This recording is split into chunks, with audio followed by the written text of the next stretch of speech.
जिंदगी जीना इतना आसान नहीं होता, जिंदगी जीना इतना आसान नहीं होता, बिना संघर्ष के कोई महान नहीं होता।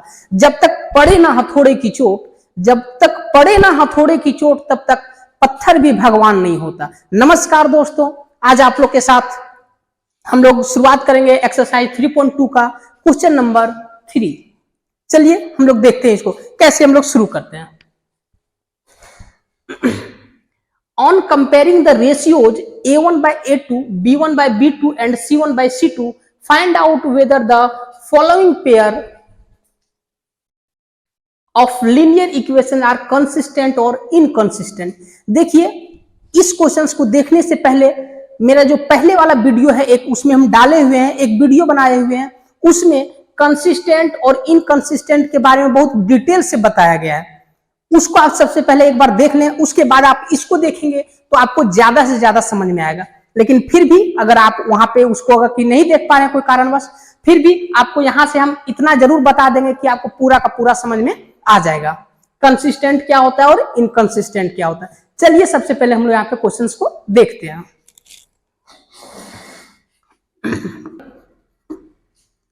3x प्लस 2y, ये 5 को हम लोग इधर ले आएंगे तो -5 हो जाएगा इक्वल टू 0। एंड यहां पे 2x minus 3y minus 7 equal to 0 write कर दिया। ये 7 को हम लोग इधर ले आए तो -7 हो गया इक्वल टू 0 हो गया। अब देखते हैं now A1 B1 C1 A2 B2 C2 हम लोग इसको सपोज करेंगे। तो A1 का वैल्यू कितना है 3, B1 का वैल्यू कितना है 2 और C1 का वैल्यू कितना है -5। A1 का वैल्यू 3, B1 का वैल्यू 2 और C1 का वैल्यू -5 राइट कर दिए। अब देखते हैं A2 B2 और C2 का वैल्यू। A2 2 B2 -3 और C2 -7। नाउ सी दैट, आगे हम लोग इसको देखते हैं। क्वेश्चन में बोला है A1 बाय A2 फाइंड करने के लिए B1 बाय B2 और C1 बाय C2 की, ये तीनों के थ्रू से हम लोग को बताना कि ये जो पेयर ऑफ लीनियर इक्वेशन है ये कंसिस्टेंट होगा या इनकंसिस्टेंट होगा। तो हम लोग A1 by A2, B1 by B2 और C1 बाय C2 को फाइंड करेंगे। देखिए since A1 by A2 equal to, A1 का वैल्यू 3 है, A2 का वैल्यू 2 है, तो हो जाएगा 3/2। फिर B1 बाय B2, B1 का वैल्यू 2 है एंड B2 का वैल्यू -3 है, 2/-3। और at last C1 by C2, C1 का वैल्यू -5, C2 का value -7, C1 by C2 -5/-7, minus minus cancel हो जाएगा तो ये हो जाएगा 5/7। अब देखिए हम लोग पढ़े थे कि अगर कहीं ऐसा केस आता है, therefore A1 by A2 is not equal to B1 by B2। यहां पे देखिए A1 बाय A2 का जो रेशियो है ये 3/2 है और B1 बाय B2 का वैल्यू है यहाँ पे रेशियो जो है 2/-3 है। तो ये दोनों आपस में इक्वल नहीं है, ये दोनों आपस में इक्वल नहीं है, वही यहाँ पे हम लोग राइट कर दिए हैं। ठीक है, A1 by A2 is not equal to B1 by B2। C1 by C2 को यहाँ पे हम लोग नहीं देखेंगे, क्यों?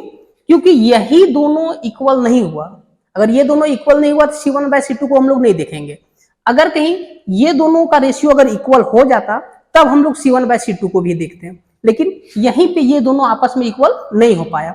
तो अब यहीं से हम लोग राइट करेंगे directly, hence pair of linear equation, pair of linear equation is consistent. आपको इससे पहले वाला वीडियो में एक बार आप इस वीडियो से पहले वाला वीडियो में आप एक बार जाकर के जरूर देख लेंगे, वहां पे बताया गया है कि कंसिस्टेंट कब होता है। तो आपको एक बार बता देते हैं कि a1/a2 is not equal to b1/b2 जब होता है तो ऐसे केस में यूनिक सॉल्यूशन होता है। ऐसे केस में क्या होता है? यूनिक सॉल्यूशन होता है। और एक केस और होता है, देखिए थोड़ा सा यहाँ पे नोट में, a1/a2 is not equal to b1/b2, एक केस ये होता है। Second, a1/a2 is equal to b1/b2 equal to c1/c2। ये दोनों केस में क्या होता है? इसमें यूनिक सॉल्यूशन होता है, इसमें यूनिक सॉल्यूशन, इसमें इनफाइनाइटली मेनी सॉल्यूशन होता है, मेनी सॉल्यूशन। एक केस और होता है, वो होता है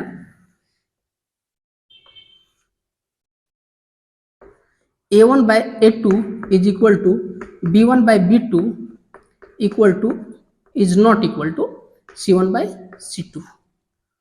इस वाले केस में नो सॉल्यूशन होता है।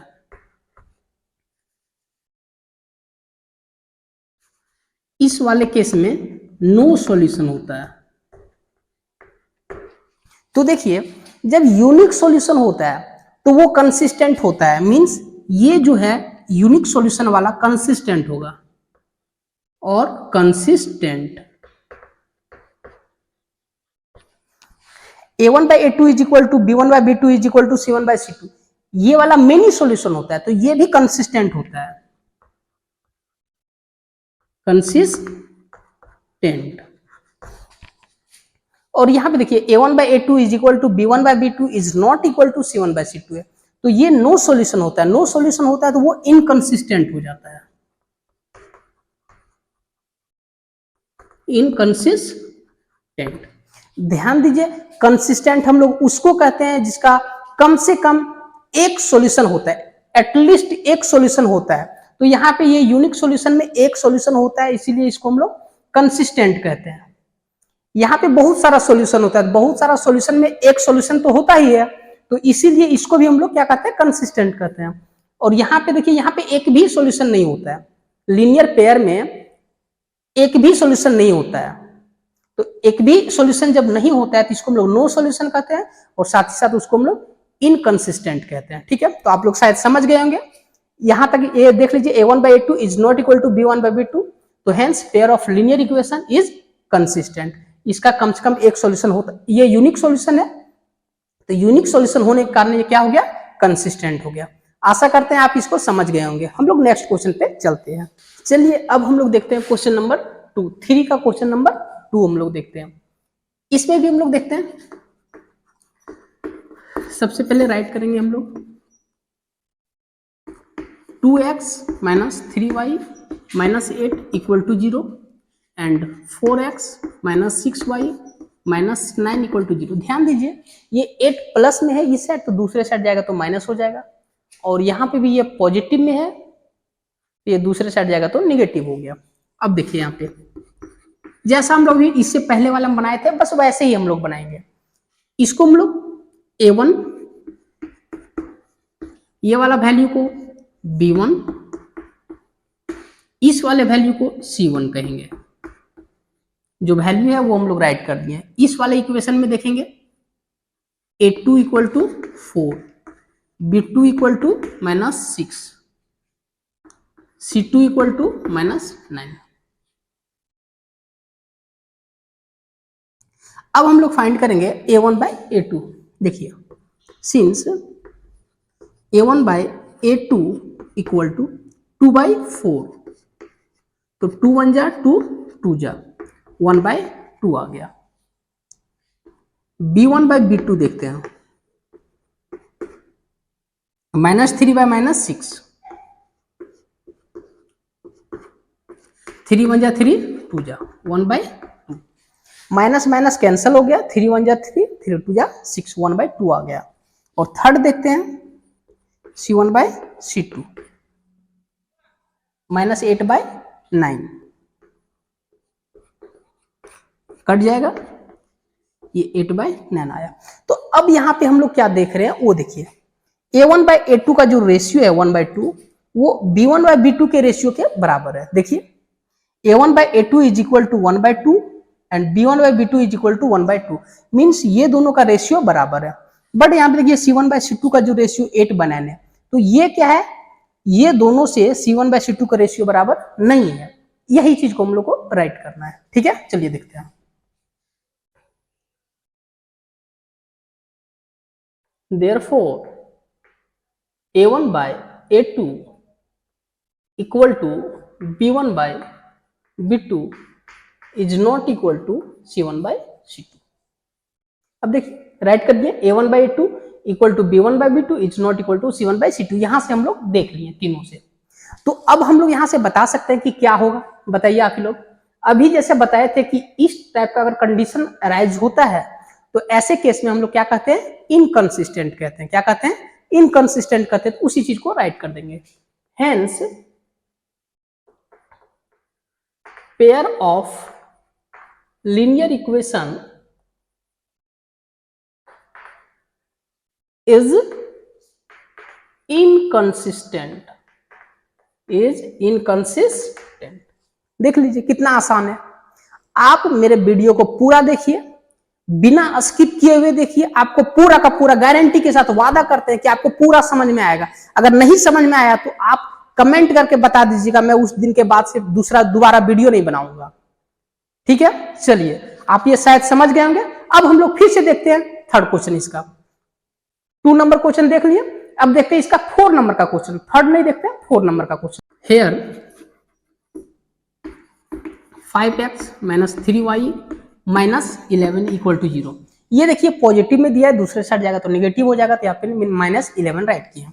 फिर इस चीज को देखते हैं, माइनस 10x यहाँ पे होगा, 10x plus 6y plus 22 equal to 0। ये माइनस में था तो दूसरे साइड आएगा तो पॉजिटिव हो जाएगा, तो यहाँ पे पॉजिटिव 22 लिखे हैं। अब देखिए नाउ जैसा हम लोग पहले बनाए थे वैसे ही इस बार भी बना रहे हैं। A1 का वैल्यू कितना हो जाएगा 5, B1 का वैल्यू -3 और C1 का वैल्यू -11। A1 का वैल्यू 5, B1 का वैल्यू -3, C1 का वैल्यू -11। यहां पे देखते हैं A2 का वैल्यू -10, B2 का वैल्यू 6 और C2 का वैल्यू 22। ठीक है, अब देखते हैं since A1 by A2, A1 by A2 का वैल्यू क्या होगा, 5 by -10 है, 5 1 जा 5 2 जा 1 by 2। देखिए यहाँ पे डिनोमिनेटर में माइनस है तो इसको हम न्यूमरेटर में ले जा रहे हैं। ठीक है, स्टैंडर्ड फॉर्म में राइट करने का ये तरीका होता है। कभी भी अगर ये डिनोमिनेटर में अगर माइनस होता है तो उसको हम लोग हमेशा स्टैंडर्ड फॉर्म में कन्वर्ट करके राइट करते हैं। तो हम लोग यहाँ पे इसको न्यूमरेटर में राइट करेंगे या तो फिर बीच में राइट करते हैं, कोई दिक्कत नहीं, वो स्टैंडर्ड फॉर्म होता है। B1 by B2 -3 by 6, 3 1 जा 3, 3 2 जा 6, -1 by 2। फिर C1 by C2 का देखते हैं, C1 by C2 का -11 by 22, 11 1 जा 11, 11 2 जा 22, -1 by 2। तो अब यहाँ पे ध्यान दीजिए, आपको 3 क्वेश्चंस बताए अभी तक, फर्स्ट, सेकंड और ये 4th नंबर का। तीनों अलग अलग क्वेश्चंस था, तीनों से आपका क्लियर हो जाएगा पूरा का पूरा कॉन्सेप्ट। A1 by A2 का वैल्यू -1/2, B1 by B2 का वैल्यू -1/2, C1 by C2 का वैल्यू -1/2। आप यहाँ पे कुछ देख पा रहे हैं, क्या देख पा रहे हैं कि तीनों का जो रेशियो है वो तीनों का तीनों वैल्यू जो है ये क्या है, आपस में इक्वल है। तीनों का तीनों वैल्यू क्या है, आपस में इक्वल है। बस अगर कि तीनों इक्वल होता है तो ऐसे केस में एक्चुअली होता क्या है, पेयर ऑफ लीनियर इक्वेशन में इनफाइनाइटली मेनी सॉल्यूशन हो जाता है। क्या हो जाता है, इनफाइनाइटली मेनी सॉल्यूशन हो जाता है। और जब मेनी सॉल्यूशन हो जाएगा तो क्या हो जाएगा, वो कंसिस्टेंट हो जाता है। क्या हो जाता है, कंसिस्टेंट हो जाता है। तो उसी चीज को यहां पे राइट करेंगे।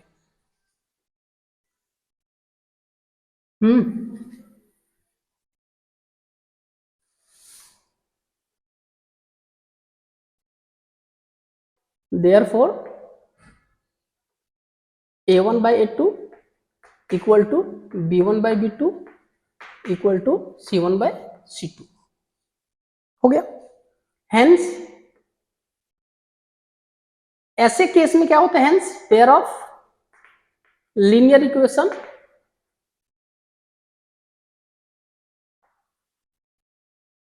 Hence pair of linear equation is consistent हो जाएगा, कंसिस्टेंट। ठीक है, अब चलिए हम लोग देखते हैं क्वेश्चन नंबर, अभी हम लोग 3 देखे थे, अब हम लोग क्वेश्चन नंबर 4 देखते हैं। ठीक है, क्वेश्चन नंबर 5। क्वेश्चन नंबर 4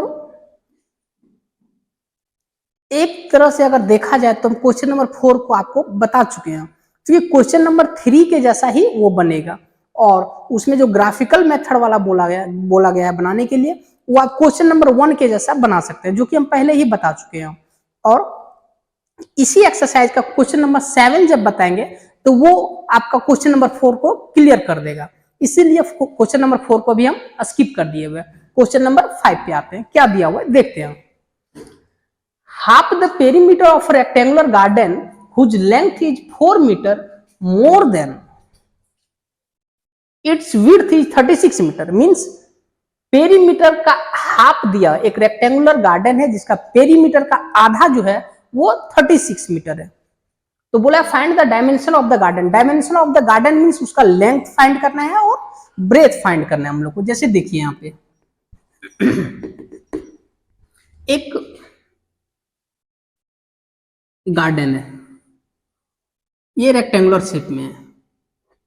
ऐसे क्वेश्चन में बोला गया है कि whose length is 4 metre more than, तो जिसका लेंथ 4 मीटर ज्यादा है, किससे, विड्थ से, तो हम लोग सपोज कर लेते हैं इसका विड्थ जो है वो x है, तो y हो जाएगा।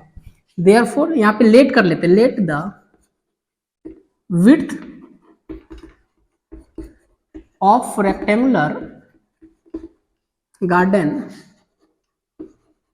बी x मीटर, है ना, and length of rectangular garden be y metre. हो गया, x मीटर सपोज कर लिए विड्थ को और लेंथ सपोज किए हैं y मीटर। ठीक है, तो अकॉर्डिंग टू क्वेश्चंस क्या हो जाएगा वो देखिए। क्वेश्चन में बोला क्या है, half the perimeter of rectangular garden, है ना, वो कितना दिया है 36, तो यहाँ पे दिया है पेरीमीटर का हाफ, तो पेरीमीटर हम लोग जानते हैं ये होता है, तो पेरीमीटर का हाफ इक्वल टू कितना दिया है 36 दिया हुआ है, तो ये 2 से 2 कैंसिल हो जाएगा, तो यहाँ पे क्या दिया हो जाएगा x plus y equal to 36। ये इक्वेशन हम लोग का फर्स्ट हो गया। देखिए दूसरा इक्वेशन हम लोग कैसे निकालते हैं। सो बोला length is 4 metre more than its width, means बोला है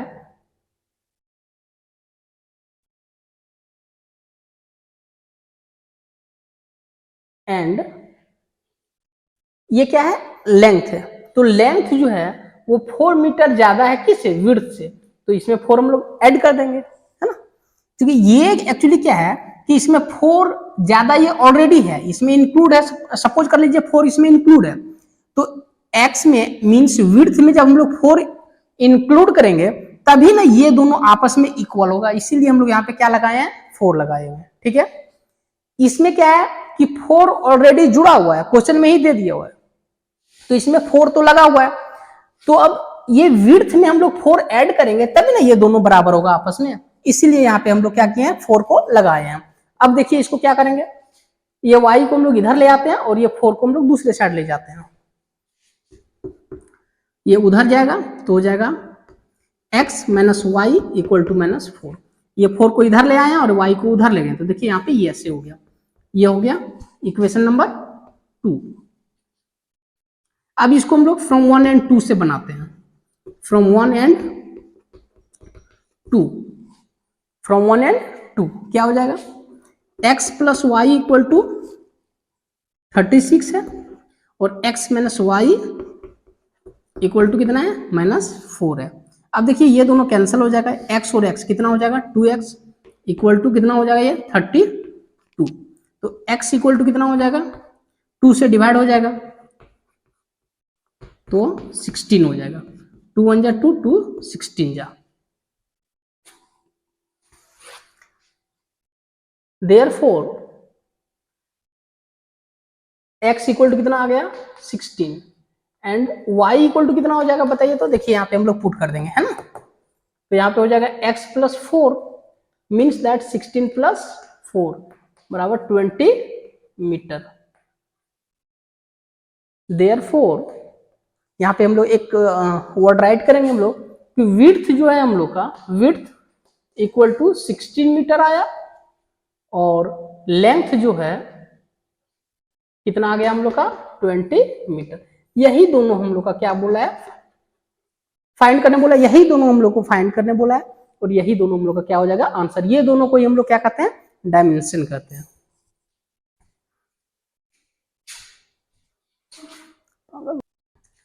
क्वेश्चन नंबर 7 में हम लोग देखते हैं draw the graphs of equations x minus y plus 1 equal to 0 and 3x plus 2y minus 12 equal to 0।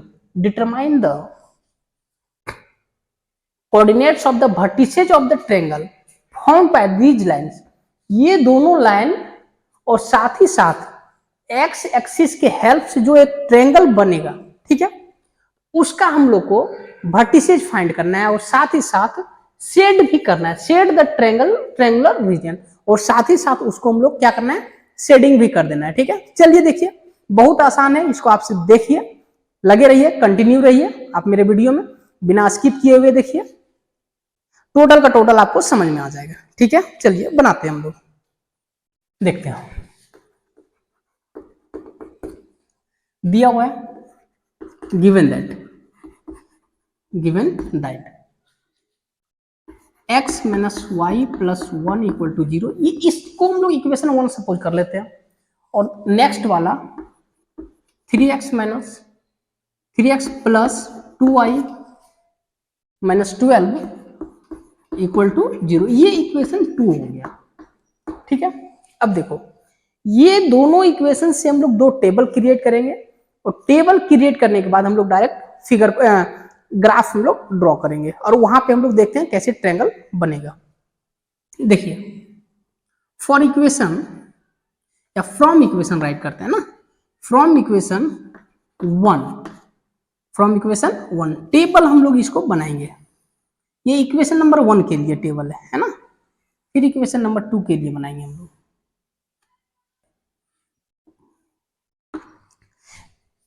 यहां पे हम लोग 0 पुट करते हैं, इस वाले इक्वेशन में हम लोग x का वैल्यू हम लोग 0 पुट करते हैं, तो देखो क्या होगा y का वैल्यू, अगर x 0 हो जाएगा तो ये खत्म हो जाएगा, तो ये 1 दूसरे साइड जाएगा तो -1 आएगा, तो माइनस और ये माइनस कट जाएगा, तो y का वैल्यू कितना आएगा 1 आएगा।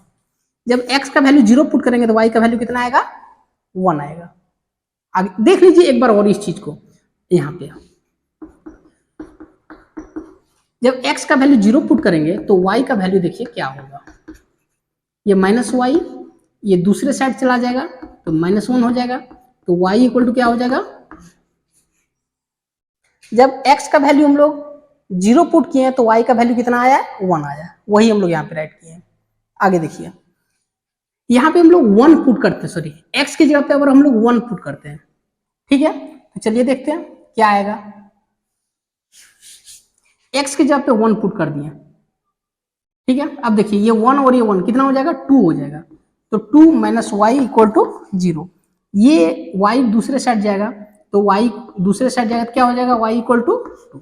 देखिए ध्यान से, जब x का वैल्यू 1 रखे तो y इक्वल टू कितना दे दिया हम लोग को 2 दिया है, तो जब x का वैल्यू 1 रखे तो y का वैल्यू 2 दे दिया। ठीक है, अब हम लोग अपने से क्या करते हैं x का वैल्यू -2 रखेंगे, ठीक है, x का वैल्यू क्या रखते हैं -2, चलिए चेक करते हैं कितना देगा -2 है ना, तो ये -2 और ये +1 कितना हो जाएगा -1 हो जाएगा, तो -1 माइनस वाई इक्वल टू 0, ये y दूसरे साइड जाएगा तो -1 इक्वल टू वाई।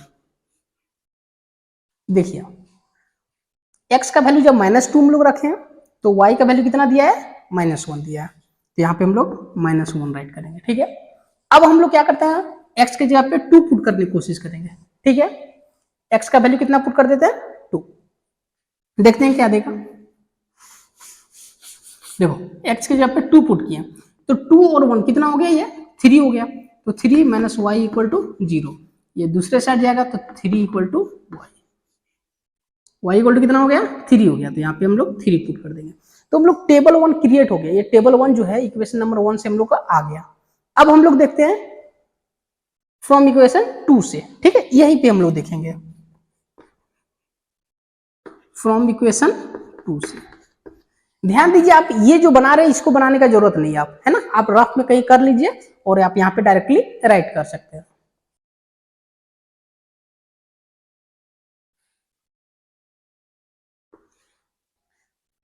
अब देखिए इसमें हम लोग इक्वेशन नंबर 2 में, ये इक्वेशन नंबर 2 है,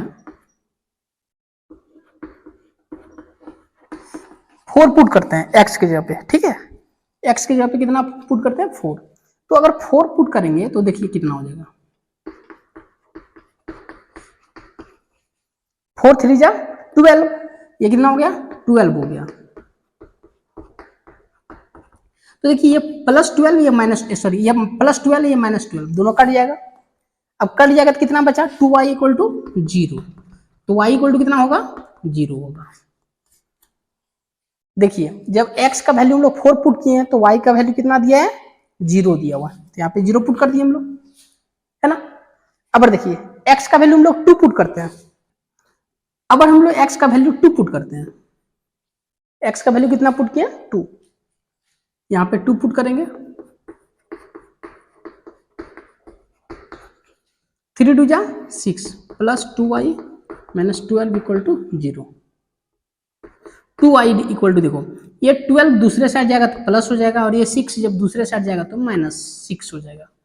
12 में 6 जाएगा तो 6, तो 2y इक्वल टू, अब 2y इक्वल टू 6 आया तो y इक्वल टू कितना हो जाएगा, ये 2 नीचे जाएगा तो 6/2 बराबर 3, तो y इक्वल टू कितना आ गया 3। देखिए जब x का वैल्यू हम लोग 2 पुट किए हैं, x का वैल्यू कितना पुट किए हैं 2, तो y का वैल्यू कितना मिल रहा है हम लोग को 3 मिल रहा है, यहाँ पे पुट कर दिए हो गया। अब क्या करते हैं देखते हैं दूसरा वैल्यू पुट करते हैं। अब x का वैल्यू हम लोग 0 पुट कर देते हैं, ठीक है, 3 into 0 plus 2y minus 12 equal to 0। तो हम लोग जानते हैं कि अगर कोई भी नंबर को 0 से मल्टीप्लाई करते हैं तो वो खत्म हो जाता है वहीं पे, ये खत्म हो जाएगा। तो ये बचेगा क्या 2y, ये -12 है तो दूसरे साइड जाएगा तो 12 हो जाएगा प्लस में, तो y इक्वल टू ये 2 डिवाइड हो जाएगा, कितना आएगा 6 आएगा, तो y का वैल्यू कितना आ गया 6 आ गया। यहाँ पे हम लोग 6 पुट कर दिए हैं। अब हम लोग क्या देखते हैं ग्राफ कैसे ड्रॉ करते हैं उस चीज को हम लोग देखेंगे। अब ये हम लोग यहाँ पे ड्रॉ कर दिए एक्स एक्सिस और वाई एक्सिस को हम लोग यहाँ पे ड्रॉ कर दिए, उस पर हम लोग पॉइंट आउट भी कर दिए है ना, ये 1 2 3 4 5 6 7 ऐसे 1 2 3 4 5 1 2 3 माइनस में ये और ये भी माइनस में है। अब चलिए हम लोग इसको टेबल को देख करके हम लोग स्ट्रेट लाइन को ड्रॉ करते हैं। तो 0 और 1 है, जब x का वैल्यू 0 है और y का वैल्यू 1 है तो कहाँ पे पॉइंट जाएगा, देखिए ध्यान से, x का वैल्यू 0 और y का वैल्यू 1, x का वैल्यू 0 यहाँ पे और y का वैल्यू 1 यहाँ पे, ये इस प्लेस पे आएगा, हो गया। ये जो प्लेस का नेम यहाँ पे, ये जो कोऑर्डिनेट है ये 0 और 1 है ना। अब देखिए x का वैल्यू 1 y का वैल्यू 2, x का वैल्यू 1 y का वैल्यू 2 यहाँ पे आएगा, ये हो गया x का वैल्यू 1 y का वैल्यू, अब है -2 और -1, -2 x का वैल्यू और -1 y का वैल्यू यहाँ पे कहीं आएगा, तो ये हो गया -2 -1 है ना, और लास्ट में है 2 और 3, 2 यहाँ पे है 3 यहाँ पे है ना,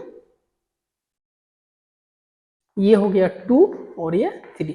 अब ये जो चारों पॉइंट हम लोग को मिला है इसको हम लोग मिलाएंगे और एक स्ट्रेट लाइन को ड्रॉ करेंगे। चलिए देखते हैं, ड्रॉ करते हैं सबसे पहले।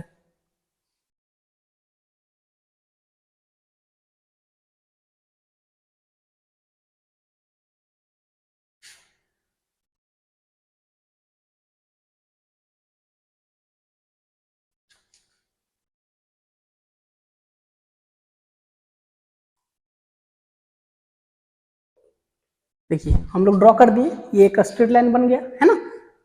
अब हम लोग दूसरा वाला पॉइंट देखते हैं, ये वाला टेबल, x का वैल्यू 4 और y का वैल्यू 0, x का वैल्यू 4 और y का वैल्यू 0 यहाँ पे रहेगा, x का वैल्यू 4, y का वैल्यू 0, x का वैल्यू 2 तो y का वैल्यू 3, x का वैल्यू 2 कहाँ पे, यहाँ पे है, और y का वैल्यू 3 है,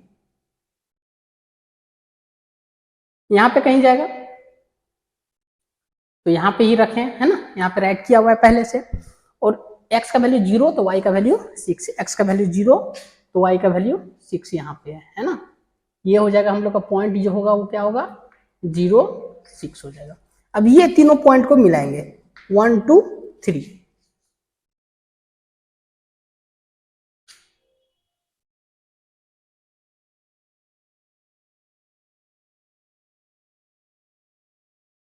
मिला दिए हम लोग है ना। अब देखो क्या करेंगे, क्वेश्चन में क्या बोला है कि ये दोनों लाइन से, ये दोनों स्ट्रेट लाइन से और साथ ही साथ एक्स एक्सिस के साथ, यानी एक्स एक्सिस ये वाला हो गया, तो ये तीनों लाइन का जहां पे कॉमन एरिया आएगा उसी को हम लोग को शेड करना है ना। तो एक तो ये वाला शेड करना है, देखो इधर ये वाला एरिया को क्या करना है, शेडिंग करना है हम लोग को, है ना। ये ट्रायंगल आ गया ना, बस इसी को हम लोग को क्या करना है, शेड करना है। और साथ ही साथ क्या बोला, वर्टिसेस राइट करना है ना। ये जो वर्टेक्स है इसको हम लोग नेम दे देते हैं ए, जिसका यहाँ पे कोऑर्डिनेट है 2 3, इसको इरेज कर देते हैं और यहाँ पे राइट कर दिए ए।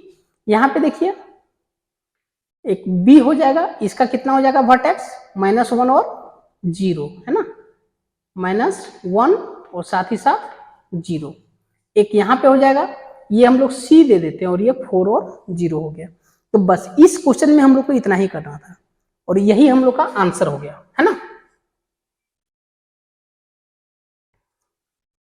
Determine the coordinate of the vertices of the triangle formed by these lines and x-axis and set the triangular region, हो गया हम लोग का है ना।